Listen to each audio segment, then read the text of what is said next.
जो विराजा स्तुति महिमनु नीके ना యేసు రాజా ఆరాధన నీకే. మార్కు గారు రాసిన సువార్త 3వ అధ్యాయము 32వ వచనం. వారు ఇదిగో నీ తల్లియు నీ సహోదరులను వెలుపల ఉండి నీ కోసము వెతుకుచున్నారని ఆయనతో చెప్పగా ఆయన నా తల్లి నా సహోదరులు ఎవరని తన చుట్టూ కూర్చున్న వారిని తల చూచి ఇదిగో నా తల్లియు నా సహోదరులను నా దేవుని చిత్తము చెప్పున జరిగించువాడే నా సహోదరుడును నా సహోదరియు నా తల్లియు అని యేసుక్రీస్తు వారు ప్రస్తావించడం మనం చూస్తున్నాం. యేసుక్రీస్తు వారు తానున్న భూమి మీద నివసించిన తన జీవిత కాలంలో తన తల్లిదండ్రులుగా మరియని కానీ యోసేపును కానీ ఆయన చెప్పుకోవడానికి ఇష్టపడలేదు అని ఈరోజు మనం చదువుకున్న మార్కు సువార్త 3వ అధ్యాయము 32 నుంచి 35 వచనాల్లో వ్రాయబడిన సందర్భాన్ని చూపిస్తూ ఆయన తన తల్లిదండ్రులనుగా మరియను యోసేపును తన సహోదరులను చెప్పుకోవడానికి ఆయన ఇష్టపడలేదు. ఒకవేళ ఇష్టపడిన వాడైతే ఇదిగో అక్కడ సందర్భం జరుగుతున్న సందర్భంలో యేసుక్రీస్తు వారి దగ్గరికి కొంతమంది సహోదరులు వెళ్ళి శిష్యులు వెళ్ళి ఎవరెవరు వచ్చారని చెప్తున్నారు అక్కడ. ఇదిగో నీ తల్లియు నీ సహోదరులను వెలుపల ఉండి నీ కోసము వెతుకుచున్నారు అన్నప్పుడు, నీ తల్లి నీ సహోదరులు వచ్చి నీ కోసం వెతుకుతున్నారు అన్నప్పుడు ఆయన అంటున్నాడు, ఎవరు నా తల్లి ఎవరు నా సహోదరులు అన్నాడు. ఇదిగో ఎవరు నా తల్లి ఎవరు నా సహోదరులు అన్నాడంటే ఆయన తల్లిదండ్రులను తనకు తల్లిగా మరియను తనకు సహోదరులుగా తన తర్వాత పుట్టిన సంతానాన్ని ఆయన తన కుటుంబం అని చెప్పుకోవడానికి ఇష్టపడలేదు.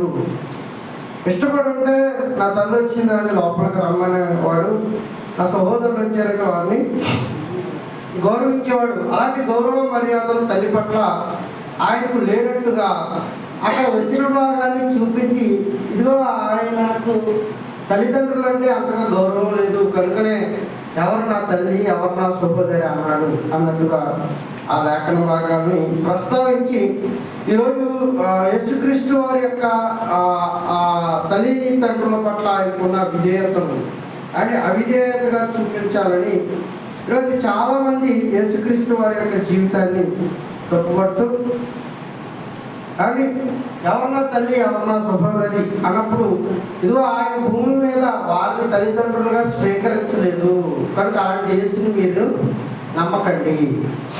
ఎందుకు అలా ఆయన స్వీకరించలేదు కనుక మీరు కూడా విశ్వసిస్తే మిమ్మల్ని కూడా స్వీకరించొద్దు అంటాడు అన్నది వారి భావన. మరొక సందర్భాన్ని చూద్దాం. కాబట్టి మత్తయి సువార్త 12వ అధ్యాయం మత్తయి సువార్త వారు చూపిస్తున్న లేఖన భాగాలు 12వ అధ్యాయం 50వ వచనాన్ని కూడా చూద్దామండి.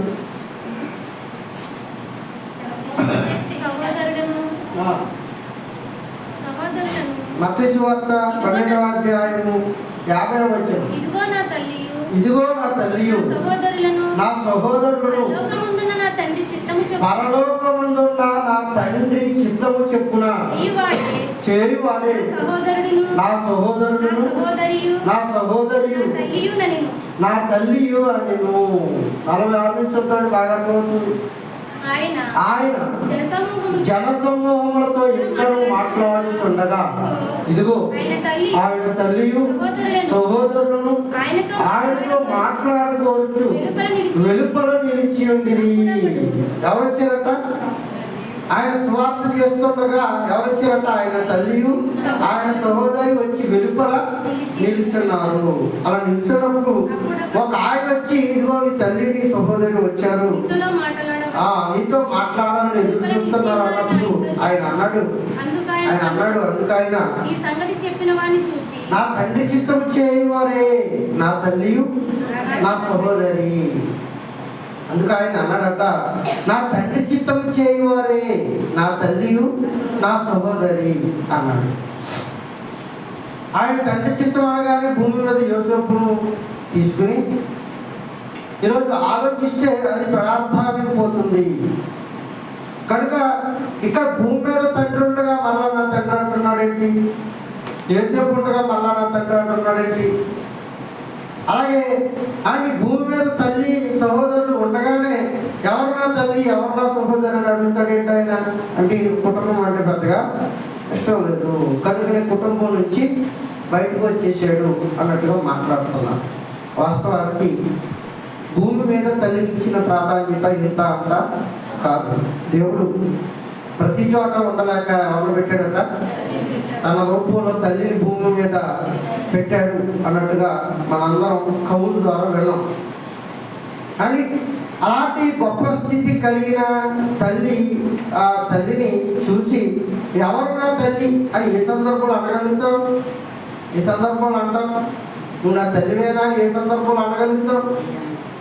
అంటే తల్లి సరైనది కానప్పుడు, తల్లి పిల్లల పట్ల శ్రద్ధ చూపించినప్పుడు, తల్లికి పిల్లల పట్ల ప్రేమానురాగాలు లేనప్పుడు ఆ తల్లిని ప్రశ్నించిన దానికి ఒక అర్థం ఉందేమో. కానీ దేవుడే సమస్త సర్వ మానవాళ్ళలో ఉండలేక తల్లిలో తన ప్రేమను నింపి కానీ తల్లిని ప్రతి చోట పెట్టిన తర్వాత తల్లిదండ్రులు నా తల్లిదండ్రులు అని చెప్పుకోవడానికి సిగ్గుపడే కుమారులు కొడుకులు కూతుళ్ళు ఉన్నారంటే చాలా విచారకరమైన విషయం. కనుక ఈరోజు సమాజంలో మనం చూస్తున్నప్పుడు ఎన్నో ద్వారాలు, ఎన్నో అఘాయిత్యాలు, ఎన్నో దారుణాలు తల్లి బిడ్డల మధ్య ఈరోజు సమాజంలో జరుగుతున్నట్టుగా మనందరం చూస్తున్నాం, కళ్ళ ముందు చూస్తున్నాం, వార్తాపత్రికల్లో చదువుకుంటున్నాం, ప్రింట్ మీడియాలో వార్తలు వింటున్నాం.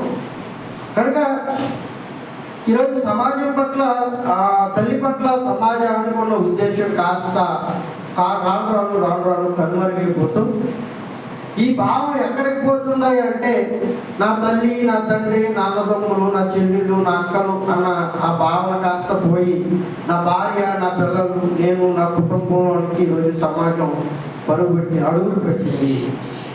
ఇంకా కాస్త ముందుకు వెళ్ళి ఈ భావబాంధవ్యాలను పట్టించుకునే వారు, ఈ ప్రేమానురాగాలు లేని వారు కాస్త ఏం చేస్తున్నారంటే భార్య లేదు, బిడ్డలు లేరు, నా ఒక్కడి జీవితం బాగుంటే సరిపోతుంది అన్నట్టు కూడా వ్యవహరించేవారు ఉన్నారు.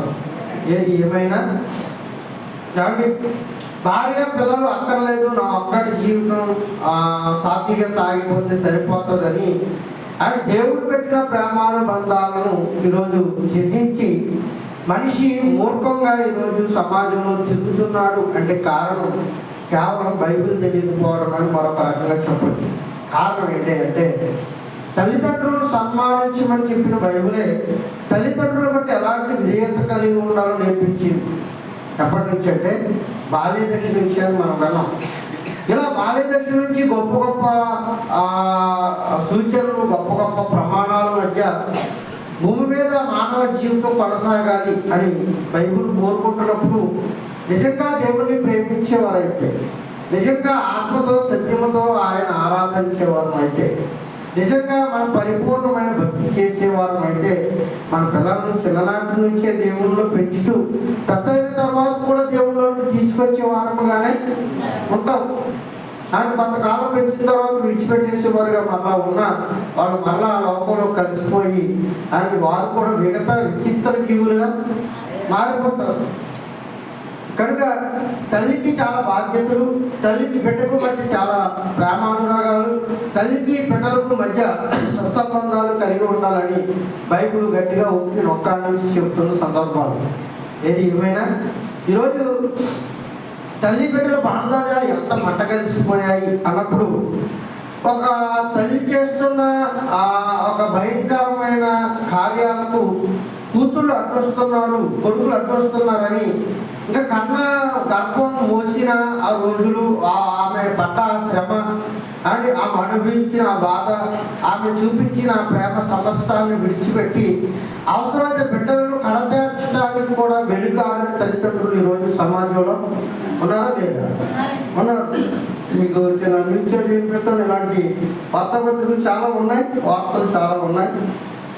అందులో మంచితోనగా ఒకటి. వీళ్ళని ఇలాంటి సందర్భాల మధ్య మనం తల్లి పిల్లల బాంధవ్యాలను మనం ఆలోచిస్తున్నప్పుడు ఖచ్చితంగా కొంతమంది తల్లుల పట్ల అండ్ విద్వేషాలతో ఉన్న పర్వాలేదులే అనిపిస్తుంది. కొంతమంది తల్లుల పట్ల, అందరి పట్ల కాదు, కొంతమంది తల్లుల పట్ల ప్రియుడు మోజులో పడి సొంత పిల్లల్ని చంపిన కసాయి తల్లి.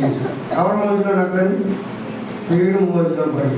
మరొక ఏం చేసిందట, ఇద్దరు పిల్లల్ని గొంతు కోసి చంపిందట. ఇలా చదువుకుంటూ పోతే కోపాలు నెట్ ఫోన్లు అందరికీ ఉన్నాయి కనుక మీరు సెట్ చేయగలిగితే కోపాలు వార్తాపత్రికల్లో ప్రియుడి ప్రేమ కోసం ఎవరు చంపేసిందట?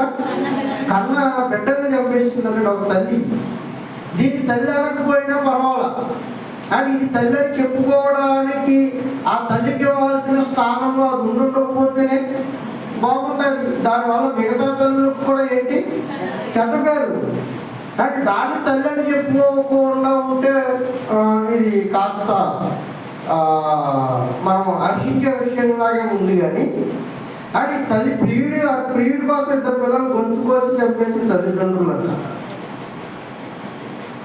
యవన కాలంలోనే తమ జీవితాలను మలినపరుచుకుని అంటే తల్లిదండ్రుల మాట పట్టించుకోక భయంకరమైన తిరుగుతూ అని ఎంతమంది ఈరోజు కాలేజీల్లో వివాహాలు కాకుండా పిల్లల్ని కానీ బాత్రూంలో పడేసిన వారు లేరా? ఉన్నారు. ఆడపిల్లలు పుడుతున్నారని వారిని క్యారీ బ్యాగ్లో పడేసిన వాళ్ళు ఉన్నారు, డ్రైనేజీలో గెట్టేసిన వాళ్ళు ఉన్నారు. ఇలా మాట్లాడుకుంటూ పోతే భయంకరమైన పరిస్థితి తల్లి బిడ్డల మధ్య ఈరోజు చోటు చేసుకున్నట్టుగా మనకు కనబడుతుంది. ఇలాంటి వారికి మరి ఆ స్థానాన్ని ఎంతవరకు ఇవ్వడం కరెక్టు? ఇలా కషాయిగా మారిపోయిన కషాయి తల్లి అంటున్నారు. ఏ తల్లి అది? కషాయి తల్లి, మూర్ఖురాలైన తల్లి అండి, భయంకరురాలైన తల్లి. తాము అనుకున్న శారీరక కోరికలు తీర్చుకోవడానికి కన్న బిడ్డలనే చంపేస్తుందంటే అని కన్న బిడ్డల కోసం తమ ప్రాణాలను సహితం అర్పణ చేసేవాళ్ళు తల్లిదండ్రులు, తల్లిదండ్రులు.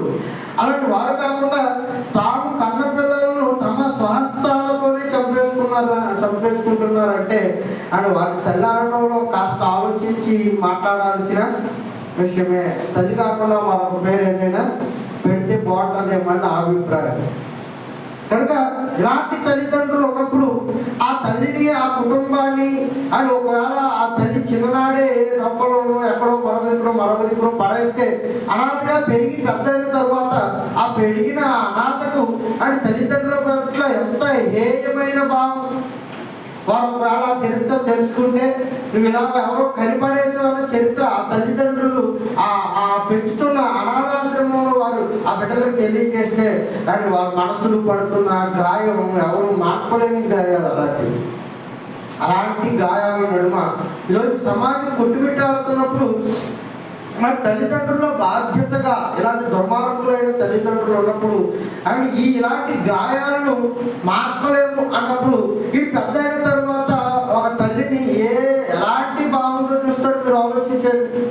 వాళ్ళని సైకోలుగా, తల్లిలు అంటే పడని వారిగా అండ్ ఆడవాళ్ళు అంటే పడని వారిగా, మాతృమూర్తులకు అండి మంచి గౌరవాన్ని ఇవ్వాల్సిన స్థాయిని మించి గౌరవాన్ని ఇవ్వక పెరిగిన వాతావరణాన్ని బట్టి వారికి తెలియజేయని మంచి మాటలను బట్టి కాక సమాజంలో చాలా మంది దుర్మార్గులుగా తయారైపోతున్న వాస్తవాలు మన కళ్ళెదు కనబడుతున్నాయి.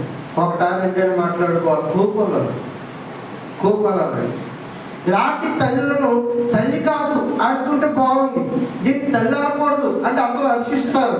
ఎందుకంటే తల్లి అయితే అంత దుర్మార్గంగా బిడ్డలేడలో ప్రవర్తించదు అన్నది ఈరోజు చాలా మంది అభిప్రాయం.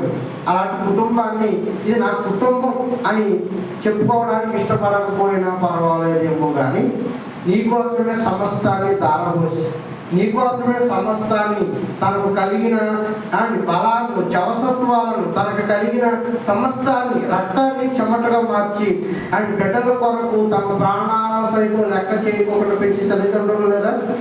ఉన్నారండి. తన యవ్వనానికి ఆధారపడ్డాడు, తనకున్న కోరికలకు ఆధారపడ్డాడు ఒక తండ్రి అని, తనకున్న ఆశలను చంపేసుకుంటాడు. తన పిల్లలు ప్రయోజకులు కావాలి అని ఒక తల్లి ఒక తండ్రి ఎంత గొప్పగా కోరుకుంటున్నారో ఈరోజు సమాజంలో గొప్ప గొప్ప తల్లిదండ్రులు చూస్తే మనకు కనబడుతుంది. మన బిడ్డల పట్ల మనం అలాంటి కోరికలు కలిగి ఉన్నవారమే. ఇలాంటి వారిని, ఇది నా కుటుంబం, నా తండ్రి ఎంత కష్టపడ్డాడు, ఒక ఛాయ్ వాళ్ళ కూతురు ఐఏఎస్ అవుతుంది అని ఒక బస్సు కండక్టర్ కొడుకు అని ఈరోజు మంచి మంచి పదవులను అధిరోహిస్తారు, మంచి మంచి ఉద్యోగాలను తెచ్చుకుని తల్లిదండ్రులకు చక్కటి పేరు ప్రఖ్యాతలు తీసుకొచ్చే ఆ బిడ్డలుగా సమాజంలో కొంతమంది ఉన్నారు. ఇదిగో నా కుటుంబం, నా తండ్రి ఎంత కష్టపడ్డాడు, నా తల్లి ఎంత కష్టపడ్డాది, మేము ఒకప్పుడు తట్టలు కోసేవాళ్ళం, ఒకప్పుడు కూరగాయలు కోసేవాళ్ళం, ఒకప్పుడు ఇంత కష్టపడితే ఇదిగో మేము ఈరోజు ఇలా ఉన్నామని ఇలా మట్టిలో మాణిక్యాలు ఎన్నో చరిత్రలు మనం చదువుకున్నాం. అలాంటి వారు తల్లిదండ్రులు, మా తల్లిదండ్రులు, మా కుటుంబం అని చెప్పుకోవడానికి కూడా ఆయన ఇష్టపడుతున్నారు. ఆ కుటుంబాలు బాగున్నాయి. అలాంటి కుటుంబాలు గొప్పగా సమాజంలో సమాజాన్ని ఉద్ధరించడానికి, సమాజానికి మంచి పేరు ప్రఖ్యాతలు తేవాలంటే సమాజంలో అలాంటి కుటుంబాలు ఎక్కువ ఉండాలి, కోకొల్లలుగా ఉండాలి, 1, 2, 3 కాకుండా. ఇలాంటి వారిని ఇది నా తల్లి అని చెప్పుకోవడానికి సగర్వంగా మాట్లాడుకోవచ్చు. మీరు ఇలాంటి తల్లిదండ్రుల జాబితా చూస్తున్నప్పుడు అని యేసుక్రీస్తు వారి తల్లి గురించి మీరు ఆలోచించండి. యేసుక్రీస్తు వారి తల్లి గురించి ఎవరామె? కన్య అయిన మరియా. వెళ్ళింది దేవదూత, దయాప్రాప్తురాలా నీకు శుభము. అంటే శుభం, ఇదిగో పరిశుద్ధాత్మని శక్తి నిన్ను కమ్ముకుంటుంది, నీవు పరిశుద్ధాత్మ వలన గర్భవతివి రాబోతున్నావు. అమ్మో, ఎలాంటి మాట అండి అది, ఎలాంటి మాట. ఒక వివాహం కాని ఒక స్త్రీ అండ్ పురుష ప్రమేయం లేని ఒక స్త్రీ, ఒక కన్య తన పవిత్రతను, పరిశుద్ధతను కాపాడుకుంటూ దేవుడంటే భయం కలిగి, భక్తి కలిగి, శ్రద్ధ కలిగి తన జీవితాన్ని దేవుని పట్ల పరిపూర్ణ ఆత్మతో, పరిపూర్ణ శక్తితో దేవుని ఆరాధిస్తున్న ఒక స్త్రీ ఎవరావిడ? యేసుక్రీస్తు వారి యొక్క తల్లి. మరి అలాంటి తల్లి పట్ల యేసుక్రీస్తు వారు ఏహ్యభావం ఎందుకు ఉండాలి? మీరు ఆలోచించండి. ఎవరో ఏదో చెప్తే నమ్మేసుకోకుండా అండ్ ఆమె ఈయన కొరకు ఎన్ని కష్టాలు పడ్డదో. బంధువులు ద్వేషించారు, కుటుంబీకులు కాదన్నారు, అండ్ చుట్టుపక్కల వారు నానా మాటలు ఆడిపోసారు, మొక్కం మీద ఉమ్మువేత్తలు వేస్తుంటారు, భయంకరమైన మాటలు మాట్లాడుంటారు. ఎంతగా నలిగిపోయి ఉంటుందో ఒకసారి ఆలోచించండి. ఆ తల్లి తన యవ్వనాన్ని చంపేసుకుంది దేవుని కార్యం నిలబెట్టడం కొరకు, దేవుని పని కొరకు తన యవ్వన జీవితాన్ని త్యాగపరిచింది. త్యాగశీలి ఆ మాట కూడా తప్పుగా ఉంది. అలాంటి గొప్ప యోధురాలు యేసుక్రీస్తుని కనేంత వరకు ఆయన తన భర్తతో కూడా ఆయన సంసార జీవితాన్ని జరిగించిన ఒక గొప్ప స్త్రీ.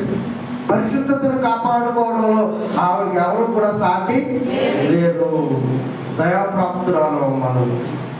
దేవుడే నీ గుణగణాలకు కనికరపడ్డాడంటే, దేవుడే నీ గుణగణాలకు అండి మెచ్చుకునే ఉప్పు తప్పింపైపోతూ తన కుమారుడిని నీ గర్భంలో తప్ప ఇక ఏ గర్భంలో పెట్టినా సక్రమంగా పెంచాలని ఆలోచించాడంటే అసలు ఆవిడ ఎంత గొప్ప స్త్రీ అయి ఉన్నదో మీరు ఆలోచించండి. లేదండి లేరా అక్కడ స్త్రీలు? యెరూషలేము ప్రాంతంలో ఎలిజబెత్ ఏమంటుందంట? 2వ అధ్యాయం లూకా సువార్త ఎలిజబెత్ అమ్మ మాట్లాడుతున్న మాట మరియమ్మ గారి గురించి. 2వ అధ్యాయం 1వ అధ్యాయం 39వ వచనం. ఆ దినముల యందు మరియ లేచి యూదా ప్రదేశములోను కొండ సీమలోనున్న ఒక ఊరికి త్వరగా వెళ్ళి జకరియా ఇంటిలోనికి ప్రవేశించి ఎలిజబెత్కు వందనము చేసెను. ఎలిజబెత్ మరి యొక్క వందనవచనము వినగానే ఆమె గర్భంలో శిశువు గంతులు వేసెను. అంతటా ఎలిజబెత్ పరిశుద్ధాత్మతో నిండిపోయినదై బిగ్గరగా ఇట్లనెను, స్త్రీలలో నీవు ఆశీర్వదింపబడిన దానము, నీ గర్భఫలము ఆశీర్వదింపబడును. నా ప్రభువు తల్లి నా అంతకు వచ్చుట నాకు ఎలాగూ ప్రాప్తించెను. ఇదిగో శుభవచనము చెవిన పడగానే నా గర్భంలోని శిశువు ఆనందముతో గొంతులు వేసింది. ఏమంటుంది ఆమెని? స్త్రీలలోనే ఎవరిని ఆశీర్వదింపబడినదాను, నీ గర్భఫలము ఆశీర్వదింపబడినది గనుక అని. నీ గర్భంలో ఎవరు వస్తారు? లోకాలను రక్షించే ఒక రక్షకుడు నీ గర్భవాసాన్న వస్తాడు. అప్పుడు మరి ఏమంటుంది చూడండి, 46వ వచనం. అప్పుడు మరియ ఇట్లా నేను నా ప్రాణము ప్రభువును ఘనపరుచుచున్నది అన్నది. ఎలాగంట? నా ప్రాణము ప్రభువును ఏం చేస్తుంది? ఘనపరుచుచున్నది. ఏ స్థితిలో ఘనపరుస్తున్నావా అని ఒక అవమానకరంగా లోకమంతా ఆమె గురించి మాట్లాడుకుంటున్నప్పుడు, లోకమంతా ఆమెను ద్వేషిస్తున్నప్పుడు, లోకమంతా ఆమెను ఒక విధంగా ఒక రకమైన చూపు చూస్తున్నప్పుడు నేను యెహోవాను ఏం చేస్తున్నాను? ఘనపరుచుతున్నాను. మనకు లోకంలో ఎవరైనా విరోధం అయ్యారనుకోండి, ప్రభా వాళ్ళు ఎప్పుడు చూస్తా, ప్రభా వాళ్ళు ఎప్పుడు చూస్తా ప్రభా అంటుందండి ఈవిడ. వాళ్ళ గొడవ వాళ్ళదే, ఈవిడ ప్రార్థన ఈవిడదే. లోకమంతా ఏకమైపోయినా నేను నా ప్రభువును ఘనపరుస్తాను. ఆయన కొరకు చేస్తున్న త్యాగం చూడండి, ఎంత గొప్ప త్యాగం. లోకం అంతా చెడ్డగా మాట్లాడుకోనివ్వండి, లోకమంతా ఆమెను ద్వేషించనివ్వండి, లోకమంతా కలిసి ఆమె మీద గుసగుసలు మాట్లాడనివ్వండి, తన పవిత్రత ఏంటో తనకి తెలుసు, తన పరిశుద్ధత ఏంటో దేవునికి తెలుసు, అండ్ తన భక్తి మర్యాదలు ఏంటో ఆమెకు దేవునికి బాగా తెలుసు. భూమి మీద ఉన్న నరమాత్రులు నమ్మకపోతే ఏంటి? భూమి మీద ఉన్న నరమాత్రులు ఎవరు విశ్వసించకపోతే ఏంటి? విశ్వసిస్తే వీడి వల్ల వాడి వల్ల వీడికి కలిగే ఉపయోగం ఏంటి? ఏమీ లేనప్పుడు. అందుకే రాజులను నమ్ముకున్నట కంటే, అధికారులను నమ్ముకున్నట కంటే అండ్ ఎవరు నమ్ముకోవాలట?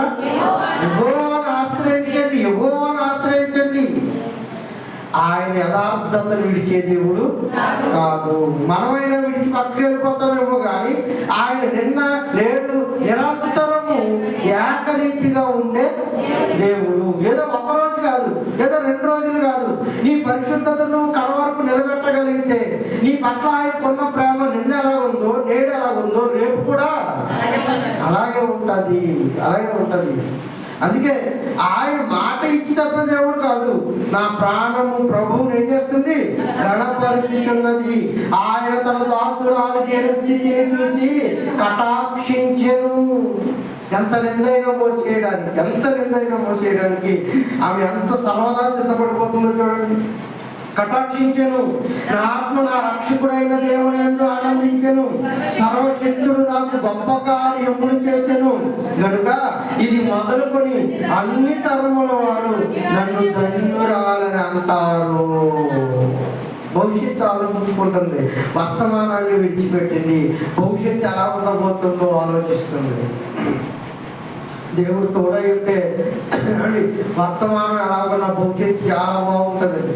దేవుడు తోడై ఉంటే వర్తమానం ఎలా ఉన్నా రాబోయే భవిష్యత్తు కాలాలలో అండ్ వర్తమానంలో నువ్వు శ్రమలు అనుభవిస్తున్నా, వర్తమానంలో కొంత ఇబ్బందులు ఎదుర్కొంటున్నా, వర్తమాన కాలంలో అంటే కొన్ని ఇరుకులు ఎదుర్కొంటున్నా, వర్తమాన కాలంలో ఈ పక్షాలు ఎవరు లేక ఉండకపోవచ్చు కాక భవిష్యత్తు కాలానికి నువ్వే ప్రపంచానికి ఏమైపోతావు?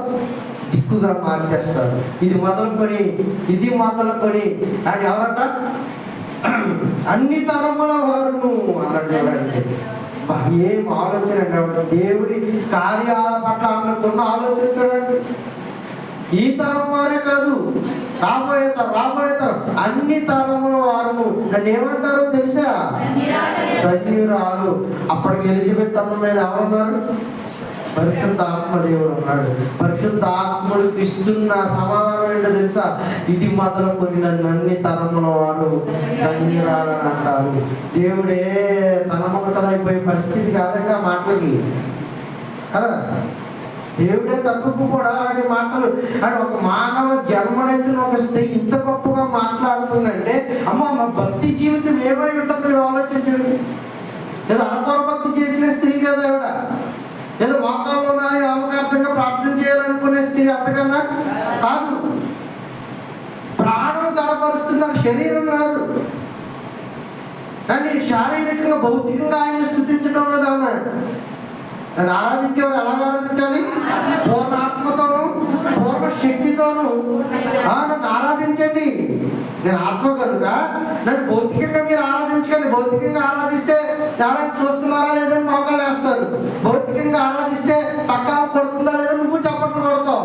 ఆత్మతో ఆరాధించి చూడండి. ఎవడ ఆరాధన మనకి చూడాలనిపించదు. ఎవడు పాడినా పాడకపోయినా మనకి అనవసరం. ఎవడు చప్పట్లు కొట్టినా కొట్టకపోయినా మనకి అనవసరం. నేను దేవుడిని ఆరాధిస్తున్నాను అన్న భావంలోనికి అందరం వెళ్ళిపోతాం. అలా ఆరాధించండి దేవుడిని. పక్క వాళ్ళని వదిలేయండి. అలా ఆరాధించినప్పుడు అండ్ ఆయన మనకి సమీపముగా ఉంటాడు. సమీపంగా ఉంటాడు. ఇంత గొప్ప స్త్రీని యేసుక్రీస్తు వారు వదిలేస్తాడా? చూడుకోకుండా నా తల్లిని చెప్పుకుంటే సిగ్గుపడతాడా? సిగ్గుపడే స్త్రీ ఆమె అంటే వేల రోళ్ళ కొనియాడదగిన స్త్రీ ఆవిడ. అలాంటి స్త్రీని నా తల్లి కాదు, నేను మీకు పుట్టలేదు అంటే యేసుక్రీస్తు జీవితానికి అవమానం తప్ప, యేసుక్రీస్తు వారి జీవితానికి అవమానం తప్ప అండ్ ఆమె ఇంటి వారిని ఈమె నా తల్లి అని ఎక్కడ చెప్పుకోలేదు అన్నట్టుగా దాన్ని చిత్రీకరించారు. నా ప్రభు చిత్తము చేయువారే నా తల్లి నా సహోదరి. ఇది మర్యాద గురించి మాట్లాడుతున్న సందర్భం కాదు. నా తల్లి వచ్చింది మాట్లాడతాను, నా తండ్రి వచ్చారు మాట్లాడతాను. నాకు ఇంకా దగ్గర సంబంధం ఏంటో తెలుసా? నాకు దగ్గర సంబంధం ఏంటో తెలుసా? నా ప్రభువును, నా తండ్రి చిత్తము చేసింది ఆవిడ. ఎవరు? మరియ. నా తండ్రి చిత్తము చేయువారే నా తల్లి. ఇంకొక రకంగా ఆమె నా తల్లి అని ఇండైరెక్ట్ గానే చెప్తున్నాడు కదా. ఆమె ఆయన చిత్తం నెరవేర్చిందని ఇంకొక రకంగా తల్లి గురించి గొప్ప చేస్తున్నట్టుగా లేదా ఆ మాట? ఇంకొక కోణంలో మీరు ఆలోచించండి. ఆమె నా తల్లే, నా తండ్రి చిత్త ప్రకారం జరిగించేవారే నా తల్లి.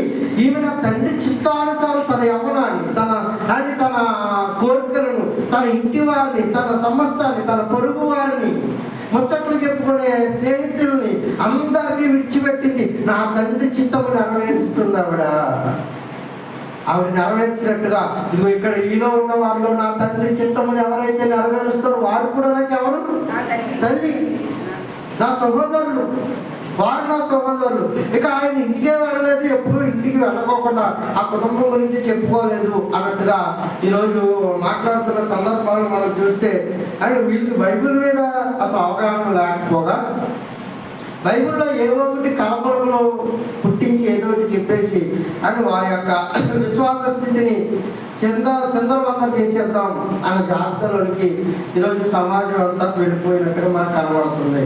ఈ తింగర మాటలేని చాలా మంది తింగరోళ్ళు అని దేవుడి పట్ల భక్తి లేని వాళ్ళు, ఒకసారి ఇందులో ఒకసారి అందులో తిరిగేటోళ్ళు అండ్ మాకు ఈ దేవుడు ఇష్టం లేదు అని ఈ అరకొర జ్ఞానం మాటలేని ఈయనను విడిచిపెట్టి వెళ్ళిపోయే దౌర్భాగ్యం కూడా సమాజంలో ఉన్నారు. నిజంగా ఆయన తన తల్లిని విడిచిపెట్టి వెళ్ళిపోయాడా, తన కుటుంబాన్ని చెప్పుకోలేదా అని ఆలోచించగలిగితే పిల్లరా, మత్తయి సువార్త 13వ అధ్యాయం, మత్తయి గారు రాసిన సువార్త 13వ అధ్యాయం ప్రారంభం వచ్చిన చూద్దామండి. ఆ దినములందు యేసు ఇంట నుండి వెళ్ళి సముద్ర తీరమున కూర్చుండి ఉండెను. ఎక్కడి నుంచి వెళ్ళాడట? ఇంట నుండే వెళ్ళాడు అన్నట్టుగా మనకు బైబిల్లో కనబడుతుంది. ఆయన ఇంట నుండే వెళ్ళినప్పుడుగా ఆ కుటుంబంతో సత్సంబంధాలు లేవని ఎలాగనుకుంటాం? తరచుగా ఆయన ఇంటికి వెళుతుండేవాడు, మళ్ళా స్వార్థ ప్రకటనకి వెళుతుండేవాడు. ఒకసారి సహోదరులు ఏమన్నారు, ఆయన ఇంటికి వెళితే బాబు నువ్వు ఎక్కడికా చేయాల్సిన వసతి కార్యాలు, అద్భుత కార్యాలు ఎక్కడికైనా వెళ్ళి ఎరుసలేం ప్రాంతానికి వెళ్ళి చేయి, అక్కడ అందరూ చూస్తారు అంటే మాట ఎక్కడ అంటున్నారు? ఇంటి దగ్గర అంటున్నట్టుగా మనకు కనబడుతుంది. కనుక ఆయన తరచూ ఇంటికి వెళుతూ వస్తూ ఆయన బోధిస్తూ దేవుని రాజ్యం గురించి బోధిస్తున్నట్టుగా మనం చూస్తున్నాం. మార్కు సువార్త 3వ అధ్యాయంలో మరొక సందర్భాన్ని చూడగలిగితే పిల్లలు ఆయన ఇంటికి వెళ్ళినట్టుగా 20వ వచనం చూద్దామండి. మార్కు గారు రాసిన సువార్త 3వ అధ్యాయం 20వ వచనం. ఆయన ఇంటిలోనికి వచ్చినప్పుడు జనులు మరలా గుంపుకూడి వచ్చింది కనుక భోజనం చేయబడిన వారికి వీలు లేకపోయాను. ఆయన ఇంటి వారి సంగతి విని, ఎవరింటి వారంట? ఆయన ఇంటి వారు. అంటే ఆయన ఎక్కడ ఉన్నాడు? ఆయన గృహంలోనే. ఇది నా ఇల్లని చెప్పుకోవడానికి కానీ, ఇది నా తల్లిదండ్రులని చెప్పుకోవడానికి కానీ ఆయన ఎక్కడ సంశయించినట్టుగా మనకు బైబిల్లో కనపడదు. ఎందుకంటే మరియ తల్లి గొప్పతనం యేసుక్రీస్తు వారికి చాలా ఉన్నతంగా తెలుసు కనుక యేసుక్రీస్తు తన తల్లి అంటే గౌరవం కానీ ప్రేమ లేకపోతే తను ఎవరో ప్రజలకు తెలియకూడదు అని అనుకుంటే మరణ సమయంలో కూడా ఆయన ఏమంటున్నాడు చూద్దామండి. మరణ సమయంలో యోహాను సువార్త 19వ అధ్యాయం 26వ వచనం. యోహాను సువార్త 19వ అధ్యాయం 26వ వచనం చూద్దాం.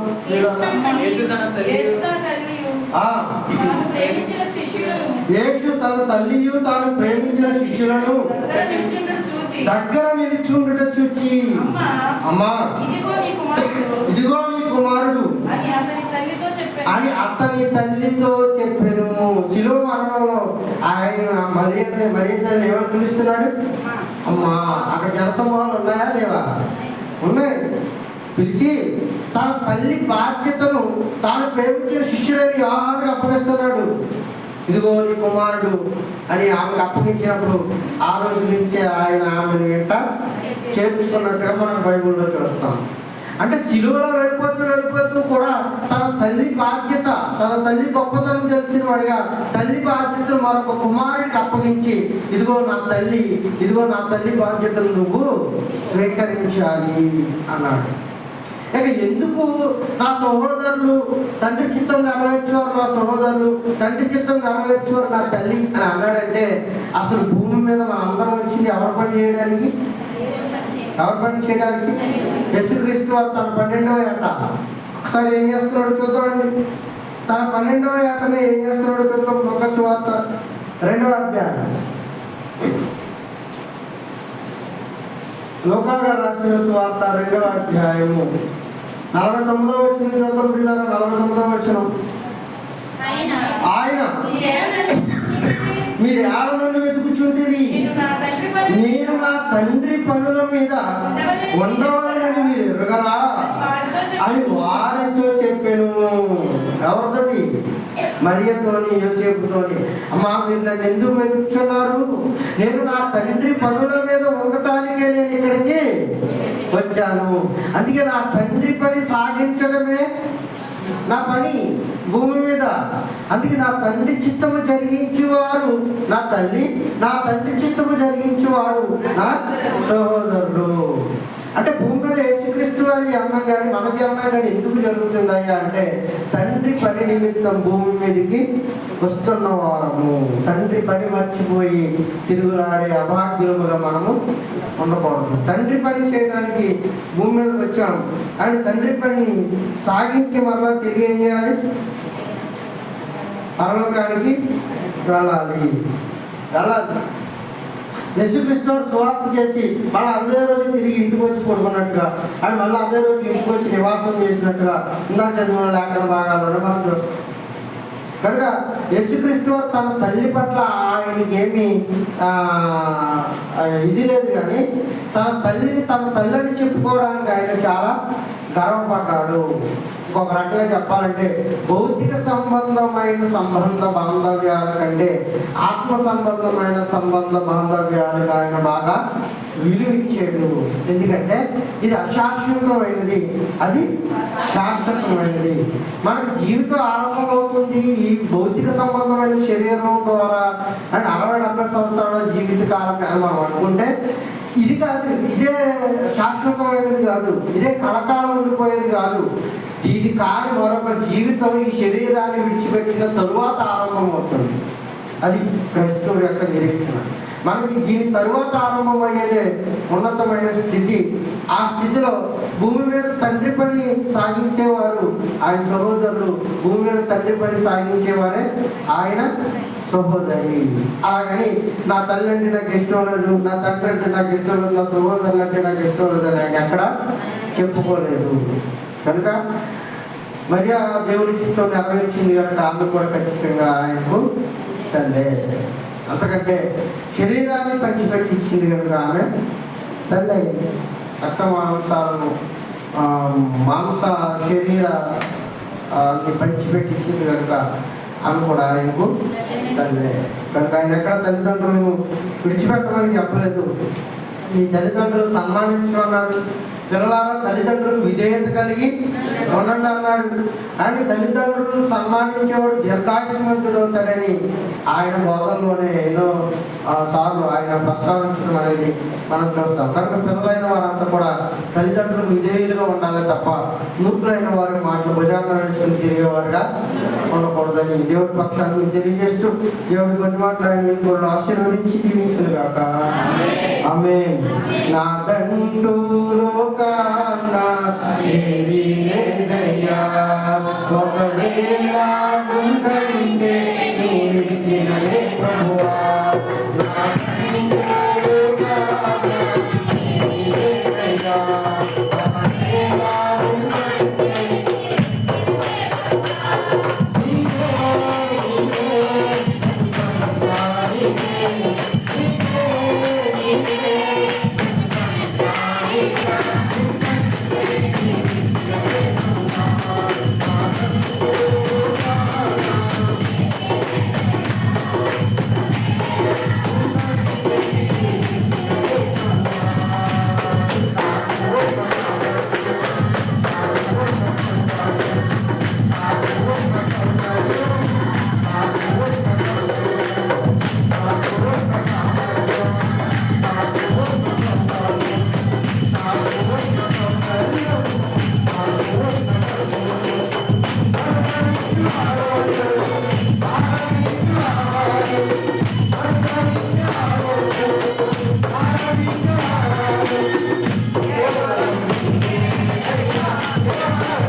రీతిగా నిన్ను ఆరాధించి నిన్ను స్మరించుకొని గొప్పదైన అవకాశాన్ని కురుమల బిడ్డలందరమైన